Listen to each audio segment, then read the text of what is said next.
दोस्तों dare devil born again देखने से पहले देखने ज़रूरी है डेयर डेविल के पहले 3 सीजन्स। क्या आपने देखे हैं? दोस्तों मैंने तो देख लिए हैं तीनों सीजन्स। और भाई डेयर डेविल जो शो है ये क्या ही बढ़िया शो बना रखा है भाई, मज़ा ही आ गया देखने में। मतलब जैसे कहानी शुरू होती है वहाँ से लेकर आखिर तक बहुत ही बढ़िया शो है भाई। जो पहला ही एपिसोड हम देखते हैं वहाँ हम देखते हैं भाई एक कैरेक्टर है मैट मर्डॉक, जो कि पेशे से एक लॉयर है और उसको दिखाई नहीं देता है, मतलब वो एक ब्लाइंड मैन है। वो दिखाया था हमको कि भाई कैसे बचपन में एक बुजुर्ग को बचाते वक्त एक केमिकल से भरे ट्रक के साथ एक्सीडेंट हो जाता है, तो उसमें जो केमिकल्स होते हैं उसकी वजह से मैट मर्डॉक की आंखों की रोशनी चली जाती है, लेकिन उसके बाकी सेंसेस जो है वो बढ़ जाते हैं। जैसे कि मेन तो उसका जो सुनने की शक्ति है वो बहुत ज़्यादा बढ़ जाती है, बहुत ही कम से कम आवाज़ में सुन सकता है। इवन वो आपकी हार्ट बीट्स तक को भी सुन सकता है और समझ सकता है कि आप सच बोल रहे हैं या आप झूठ बोल रहे हैं। इस तरह का है कैरेक्टर। साथ ही में मैट मर्डॉक का एक दोस्त दिखाया गया है फोगी, जो कि उसी के साथ काम करता है। दोनों की अपनी एक लॉ फर्म है, नेल्सन एंड मर्डॉक जो उनकी फर्म का नाम है। वो छोटे मोटे केस हैंडल करते हैं क्योंकि बड़े केस उन्हें मिल नहीं रहे हैं अभी, तो उन पे वो काम करते हैं। इसके बाद हमको अचानक से एक कैरेक्टर दिखाया जाता है, इसने पूरा ब्लैक कलर का एक सूट पहना हुआ है और अपना चेहरा कवर किया हुआ है एक ब्लैक कलर की मास्क से। बाद पता चलता है कि वो कैरेक्टर और कोई नहीं, वो मैट मर्डॉक ही है। ये उसकी दूसरी आइडेंटिटी है जिससे वो लोगों की मदद करता है और अपनी आइडेंटिटी को सेफ रखता है। इसके बाद एंट्री होती है इस सीरीज में कैरन पेज की, जो कि किसी तरह के एक केस में फंस गई है, एक मर्डर केस में फंस गई है। कैसे फिर नेल्सन एंड मर्डॉक की जो लॉ फर्म है वो उसकी मदद करती है। बाद में जब उसे वो इनोसेंट प्रूव कर देते हैं तो ये तीनों अच्छे गहरे दोस्त बन जाते हैं। इसके बाद में जो इस सीरीज का विलन है विल्सन फिस्क, किंग पिन जिसे हम कहते हैं, बहुत ही बेहतरीन कैरेक्टर है वो, बहुत ही तगड़ा कैरेक्टर दिखाया हुआ है। शुरुआत में ऐसा लगता है कि भाई मतलब एक नॉर्मल सा कैरेक्टर है ना, कुछ खास मज़ा नहीं आ रहा देखने में, लेकिन जैसे वो सीन आता है जिसमें वो अपनी गाड़ी के गेट से ही एक आदमी को मतलब मार के मार डालता है, वहाँ से पता चलता है कि वो कैरेक्टर वाकई में ही डेडली है, खतरनाक कैरेक्टर है और देखने में से मजा आने वाला है। उसके बाद जिस भी तरह से कहानी आगे बढ़ती है, रशियन माफिया दिखाए जाते हैं, डेयर डेविल के काफ़ी सारे एक्शन सीन्स दिखाए जाते हैं, वो देखने में काफ़ी मज़ा आता है। और क्योंकि डेयर डेविल के पास कोई भी ऐसी पावर नहीं है कि भाई वो सुपर ह्यूमन है, क्योंकि चोट नहीं लगेगी या उसके पास कोई ऐसी मतलब मैजिस्टिक पावर है, ऐसा कुछ तो है नहीं।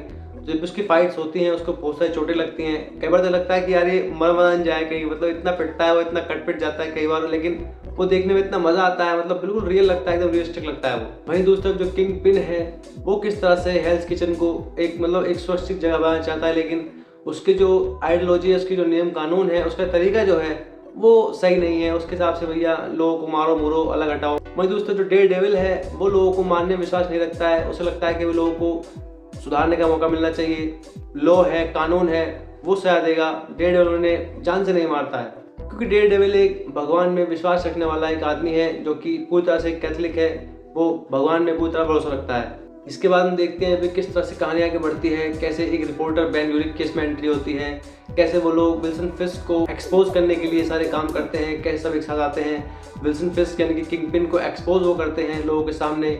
और लास्ट में इस तरह से हम देखते हैं कि अभी विल्सन फिस्क फंस जाता है, धीरे धीरे सारी चीज़ें खत्म होने लगती हैं। विल्सन फिस्क इसी बीच में उस रिपोर्टर बेन यूरिक को मार देता है अपने हाथों से ही, ये भी बात याद रखिएगा आप। उसी के बाद असली पंगा शुरू हो जाता है।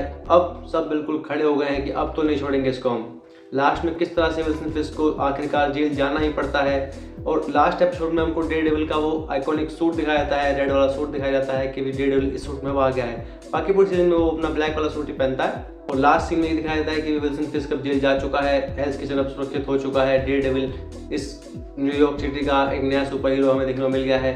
तो यहाँ पर सीजन 1 खत्म हो जाता है। इसके बाद शुरू होता है सीजन 2, जहाँ पर एंट्री होती है पनिशर की। दोस्तों पनिशर एक इस तरह का किरदार है जो कि लोगों को लिटरली गोलियों से भून डालता है, मार डालता है किसी को भी जब उसका मन करता है। भाई जो भी लगता है कि ये क्रिमिनल है, सुधरने का कोई मौका नहीं मिलेगा इसको, क्रिमिनल है तो इसे मरेगा, ये अब मरेगा। जी हाँ, उसके लिए हर चीज़ उसके बंदूक की नोक पर है, वो सबको फटफट मारता है, यही है पनिशर। उसकी पहली फाइट हमको डेयर डेविल के साथ दिखाई जाती है, जिस फाइट में वो डेयर डेविल के सिर पर गोली मार देता है। वो तो बच जाता है क्योंकि वो हेलमेट में लगती है गोली, लेकिन वो बेहोश वगैरह हो जाता है वहाँ पर। बाद में पनिशर का पूरा आर्क हमको पता चलता है कि भाई पनिशर कौन है क्या है, तो पता लगता है कि पनिशर एक टाइम पे एक मरीन का ऑफिसर था। किस तरह से एक इंसिडेंट के दौरान उसने अपनी फैमिली को खो दिया, उस वजह से वो पनिशर इस तरह का एक किरदार बन गया है कि अब उसने ठान लिया है कि मैं सारे क्रिमिनल्स को मार दूंगा सीधे, उन्हें कोई मौका नहीं मिलेगा, अगर वो क्रिमिनल है तो वो मरेगा। उसको ना पुलिस पर भरोसा है, ना उसको कोर्ट पर भरोसा है, उसको किसी भरोसा नहीं, उसको सिर्फ अपनी बंदूक पर भरोसा है। उसके बाद फिर एक फाइट के दौरान देखते हैं कि पनिशर और डेडेविल आपस में लड़ने लगे हैं। उसमें भी डेडेविल बेहोश हो जाता है किसी कारण से। बाद में वो देखता है कि भाई जब उठता है कि पनिशर ने उसको पकड़ लिया है, जंजीरों से बांध कर बिठा दिया एक थमले के सहारे, वहाँ पर वो एक गैंगस्टर को पकड़ लेता है और कहता है कि भाई अब वो डेडेविल के हाथ में एक बंदूक बांध देता है टेप से, उसमें एक गोली होती है। वो कहता है अब तो या तो आप मुझे मार दो या आप इसे मार दो, है ना, या वरना मैं इसको मार दूंगा और इसका जो ब्लेम है मरने का वो आपके ऊपर आएगा। डेडेविल उस बंदूक से अपनी चैन को तोड़ देता है और वापस लड़ाई होती है दोनों के बीच में। और वो जो पूरा फाइट सीक्वेंस है, पूरा ही फाइट सीक्वेंस बहुत ही एपिक लेवल का, बहुत ही कमाल का लेवल का है। उसके बाद में इसी कहानी में इलेक्ट्रा की एंट्री भी होती है। इलेक्ट्रा जो कि डेडेविल की पुरानी दोस्त है, जो कि उसको पुलिस टाइम में मिलती है, अब वो फिर से उसकी जिंदगी वापस आ गई है।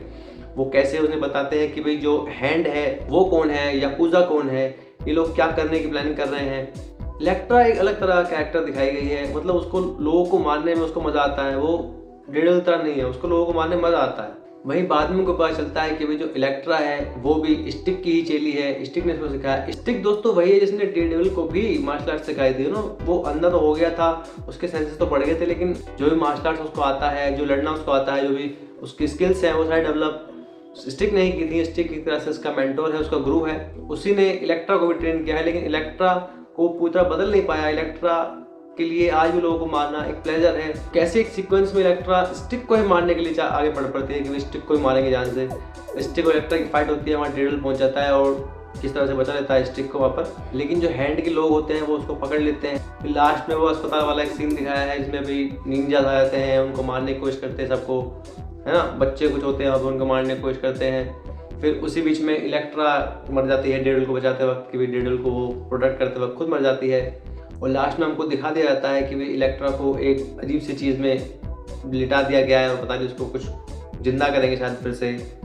दोस्तों ये वाला सीजन भी काफ़ी अच्छा था। इसके पहले सीजन से ही सीजन काफ़ी ऊपर चला गया, काफ़ी अच्छा चला गया। साथ ही में इसकी कुछ चीज़ तो बहुत ही अच्छी थी, जैसे कि एक सीन आता है जहाँ पनिशर जेल जाता है, वहाँ पर वो विल्सन फिस्क से मिलता है।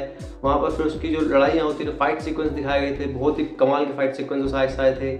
एक बार जब डेडेविल यानी कि जो मैट मर्डोक है वो विल्सन फिस्क से मिलने जाता है जेल में, उसके बाद वहाँ जो फाइट सीन होता है, मैट मर्डोक और सब जेलर जो भी जेल में रहते हैं वो कैदियों के साथ में, वो बड़ा सीन था। तो मतलब ये एक कमाल का सीजन है। इसका पहला सीजन अच्छा है, ये उससे अच्छा सीजन है। इसके बाद बात आती है सीजन 3 की। दोस्तों सीजन 3 कहानियाँ शुरू होती है, वो पहले तो मेरी समझ नहीं आया कि भाई वो सीजन खत्म कहाँ हुआ था, ये शुरू कहाँ से हो रही है कहानी। तो बाद में पता चला कि इसके बीच में एक और इनका आया था शो डिफेंडर्स।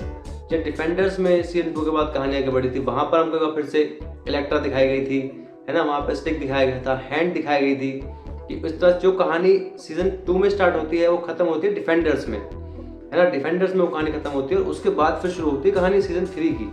ये गलती मैंने कर दी थी, वो गलती आप मत कर दीजिएगा। सीजन 3 में हमको दिखाया जाता है कि विल्सन फिस्क किस तरह से जेल में रह के ही वो सारी चीज़ें कर रहा है जो बाहर रहकर कर सकता है। मतलब उसने तो एक टर्न टाइप बना रखा है जिससे वो कभी बाहर भी आता था, कभी अंदर भी आता था।